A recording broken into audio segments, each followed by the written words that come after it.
Chapter 45. The Affidavit. So far as what there may be of a narrative in this book, and, indeed, as indirectly touching one or two very interesting and curious particulars in the habits of sperm whales, the foregoing chapter, in its earlier part, is as important a one as will be found in this volume, but the leading matter of it requires to be still further and more familiarly enlarged upon, in order to be adequately understood, and moreover, to take away any incredulity which a profound ignorance of the entire subject may induce in some minds, as to the natural verity of the main points of this affair. I care not to perform this part of my task methodically, but shall be content to produce the desired impression by separate citations of items, practically or reliably known to me as a whaleman, and from these citations, I take it, the conclusion aimed at will naturally follow of itself. First, I have personally known 3 instances where a whale, after receiving a harpoon, has effected a complete escape, and, after an interval, in one instance of 3 years, has been again struck by the same hand, and slain, when the 2 irons, both marked by the same private cipher, have been taken from the body. In the instance where 3 years intervened between the flinging of the 2 harpoons, and I think it may have been something more than that, the man who darted them happening, in the interval, to go in a trading ship on a voyage to Africa, went ashore there, joined a discovery party, and penetrated far into the interior, where he traveled for a period of nearly 2 years, often endangered by serpents, savages, tigers, poisonous miasmas, with all the other common perils incident to wandering in the heart of unknown regions. Meanwhile, the whale he had struck must also have been on its travels. No doubt it had thrice circumnavigated the globe, brushing with its flanks all the coasts of Africa. But to no purpose. This man and this whale again came together, and the one vanquished the other. I say I, myself, have known 3 instances similar to this, that is in 2 of them I saw the whale struck, and, upon the second attack, saw the 2 irons with the respective marks cut in them, afterwards taken from the dead fish. In the 3-year instance, it so fell out that I was in the boat both times, first and last, and the last time distinctly recognized a peculiar sort of huge mole under the whale's eye, which I had observed there 3 years previous.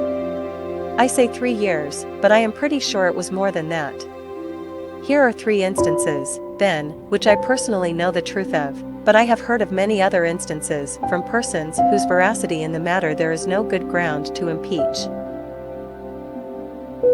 Secondly, it is well known in the sperm whale fishery, however ignorant the world ashore may be of it, that there have been several memorable historical instances where a particular whale in the ocean has been at distant times and places popularly cognizable. Why such a whale became thus marked was not altogether and originally owing to his bodily peculiarities as distinguished from other whales, for however peculiar in that respect any chance whale may be, they soon put an end to his peculiarities by killing him, and boiling him down into a peculiarly valuable oil. No, the reason was this, that from the fatal experiences of the fishery there hung a terrible prestige of perilousness about such a whale as there did about Rinaldo Rinaldini, insomuch that most fishermen were content to recognize him by merely touching their tarpaulins when he would be discovered lounging by them on the sea, without seeking to cultivate a more intimate acquaintance. Like some poor devils ashore that happen to no one irascible great man, they make distant unobtrusive salutations to him in the street, lest if they pursued the acquaintance further, they might receive a summary thump for their presumption.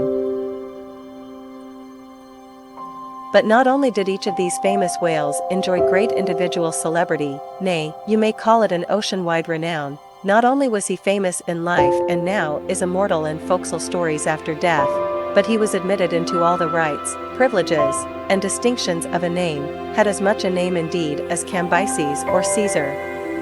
Was it not so, O Timor Tom? Thou famed Leviathan, scarred like an iceberg, who so long didst lurk in the oriental straits of that name, whose spout was oft seen from the palmy beach of Bombay. Was it not so, O New Zealand Jack? Thou terror of all cruisers that crossed their wakes in the vicinity of the Tattoo Land? Was it not so, O Morquan, King of Japan, whose lofty jet they say at times assumed the semblance of a snow-white cross against the sky. Was it not so, O Don Miguel? Thou Chilean whale, marked like an old tortoise, with mystic hieroglyphics upon the back. In plain prose, here are 4 whales as well known to the students of cetacean history as Marius or Scylla. To the classic scholar. But this is not all. New Zealand Tom and Don Miguel, after at various times creating great havoc among the boats of different vessels, were finally gone in quest of, systematically hunted out, chased and killed by valiant whaling captains, who heaved up their anchors with that express object as much in view, as in setting out through the Narragansett woods, Captain Butler of old had it in his mind to capture that notorious murderous savage Anawan, the headmost warrior of the Indian King Philip. I do not know where I can find a better place than just here, to make mention of 1 or 2 other things, which to me seem important, as in printed form establishing in all respects the reasonableness of the whole story of the white whale, more especially the catastrophe. For this is one of those disheartening instances where truth requires full as much bolstering as error. So ignorant are most landsmen of some of the plainest and most palpable wonders of the world, that without some hints touching the plain facts, historical and otherwise, of the fishery, they might scout at Moby-Dick as a monstrous fable, or still worse and more detestable, a hideous and intolerable allegory. First, though most men have some vague flitting ideas of the general perils of the grand fishery, yet they have nothing like a fixed, vivid conception of those perils, and the frequency with which they recur. One reason perhaps is, that not 1 in 50 of the actual disasters and deaths by casualties in the fishery, ever finds a public record at home, however transient and immediately forgotten that record. Do you suppose that that poor fellow there, who this moment perhaps caught by the whale line off the coast of New Guinea, is being carried down to the bottom of the sea by the sounding Leviathan? Do you suppose that that poor fellow's name will appear in the newspaper obituary you will read tomorrow at your breakfast?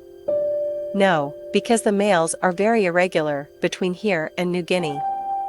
In fact, did you ever hear what might be called regular news?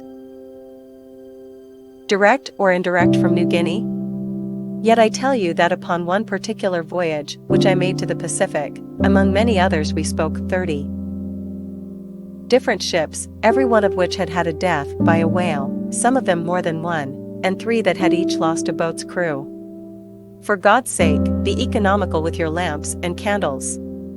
Not a gallon you burn, but at least 1 drop of man's blood was spilled for it. Secondly, people ashore have indeed some indefinite idea that a whale is an enormous creature of enormous power, but I have ever found that when narrating to them some specific example of this twofold enormousness, they have significantly complimented me upon my facetiousness, when, I declare upon my soul, I had no more idea of being facetious than Moses, when he wrote the history of the plagues of Egypt. But fortunately, the special point I here seek can be established upon testimony entirely independent of my own.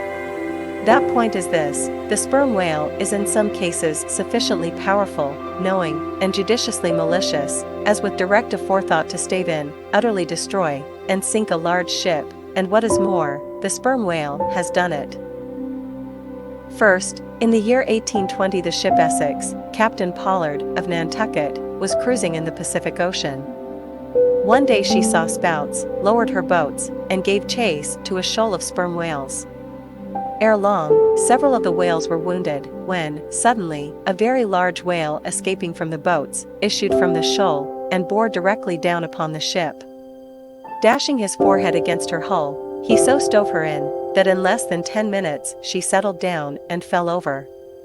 Not a surviving plank of her has been seen since. After the severest exposure, part of the crew reached the land in their boats. Being returned home at last, Captain Pollard once more sailed for the Pacific in command of another ship, but the gods shipwrecked him again upon unknown rocks and breakers. For the second time his ship was utterly lost, and forthwith forswearing the sea, he has never tempted it since. At this day, Captain Pollard is a resident of Nantucket.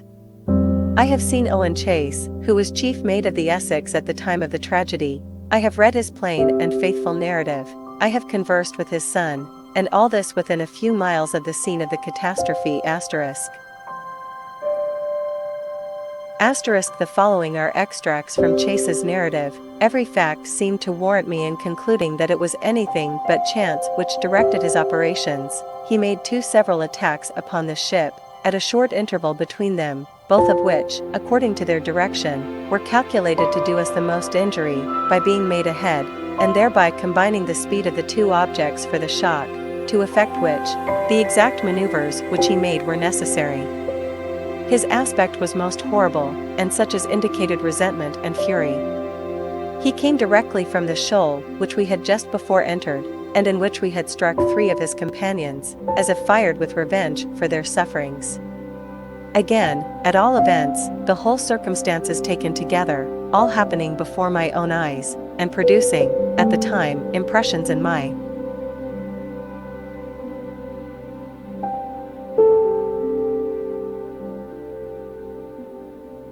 mind of decided, calculating mischief, on the part of the whale, many of which impressions I cannot now recall, induce me to be satisfied that I am correct in my opinion. Here are his reflections some time after quitting the ship, during a black night in an open boat, when almost despairing of reaching any hospitable shore. The dark ocean and swelling waters were nothing, the fears of being swallowed up by some dreadful tempest, or dashed upon hidden rocks, with all the other ordinary subjects of fearful contemplation, seemed scarcely entitled to a moment's thought. The dismal-looking wreck, and the horrid aspect and revenge of the whale, wholly engrossed my reflections, until day again made its appearance. In another place, page 45, he speaks of the mysterious and mortal attack of the animal. Secondly, the ship Union, also of Nantucket, was in the year 1807 totally lost off the Azores by a similar onset, but the authentic particulars of this catastrophe I have never chanced to encounter, though from the whale hunters I have now and then heard casual allusions to it. Thirdly, some 18 or 20 years ago Commodore J., then commanding an American sloop of war of the first class, happened to be dining with a party of whaling captains, on board a Nantucket ship in the harbor of Oahu, Sandwich Islands. Conversation turning upon whales, the Commodore was pleased to be skeptical touching the amazing strength ascribed to them by the professional gentlemen present. He peremptorily denied, for example, that any whale could so smite his stout sloop of war as to cause her to leak so much as a thimbleful. Very good, but there is more coming. Some weeks after, the Commodore set sail in this impregnable craft for Valparaiso. But he was stopped on the way by a portly sperm whale that begged a few moments' confidential business with him. That business consisted in fetching the Commodore's craft such a thwack that, with all his pumps going, he made straight for the nearest port to heave down and repair. I am not superstitious, but I consider the Commodore's interview with that whale as providential. Was not Saul of Tarsus converted from unbelief by a similar fright? I tell you, the sperm whale will stand. No nonsense. I will now refer you to Langsdorff's voyages for a little circumstance in point, peculiarly interesting to the writer hereof. Langsdorff, you must know by the way, was attached to the Russian Admiral Krusenstern's famous discovery expedition in the beginning of the present century. Captain Langsdorff thus begins his 17th chapter. By the 13th of May our ship was ready to sail, and the next day we were out in the open sea, on our way to Akach. The weather was very clear and fine, but so intolerably cold that we were obliged to keep on our fur clothing. For some days we had very little wind. It was not till the 19th that a brisk gale from the northwest sprang up. An uncommon large whale, the body of which was larger than the ship itself, lay almost at the surface of the water, but was not perceived by anyone on board till the moment when the ship, which was in full sail, was almost upon him, so that it was impossible to prevent its striking against him. We were thus placed in the most imminent danger, as this gigantic creature, setting up its back, raised the ship 3 feet at least out of the water. The masts reeled, and the sails fell altogether, while we who were below all, sprang instantly upon the deck, concluding that we had struck upon some rock, Instead of this, we saw the monster sailing off with the utmost gravity and solemnity. Captain Dwulf applied immediately to the pumps to examine whether or not the vessel had received any damage from the shock, but we found that very happily it had escaped entirely uninjured. Now, the Captain Dwulf here alluded to as commanding the ship in question is a New Englander, who, after a long life of unusual adventures as a sea captain, this day resides in the village of Dorchester near Boston. I have the honor of being a nephew of his. I have particularly questioned him concerning this passage in Langsdorff. He substantiates every word. The ship, however, was by no means a large one, a Russian craft built on the Siberian coast, and purchased by my uncle after bartering away the vessel in which he sailed from home. In that up-and-down manly book of old-fashioned adventure, so full, too, of honest wonders, The Voyage of Lionel Wafer, one of Ancient Dampier's old chums, I found a little matter set down so like that just quoted from Langsdorff, that I cannot forbear inserting it here for a corroborative example, if such be needed. Lionel, it seems, was on his way to John Ferdinando, as he calls the modern Juan Fernandez. In our way thither, he says, about 4 o'clock in the morning, when we were about 150 leagues from the main of America, our ship felt a terrible shock, which put our men in such consternation that they could hardly tell where they were or what to think, but every one began to prepare for death. And, indeed, the shock was so sudden and violent, that we took it for granted the ship had struck against a rock, but when the amazement was a little over, we cast the lead, and sounded, but found no ground. The suddenness of the shock made the guns leap in their carriages, and several of the men were shaken out of their hammocks. Captain Davis, who lay with his head on a gun, was thrown out of his cabin. Lionel then goes on to impute the shock to an earthquake, and seems to substantiate the imputation by stating that a great earthquake, somewhere about that time, did actually do great mischief along the Spanish land.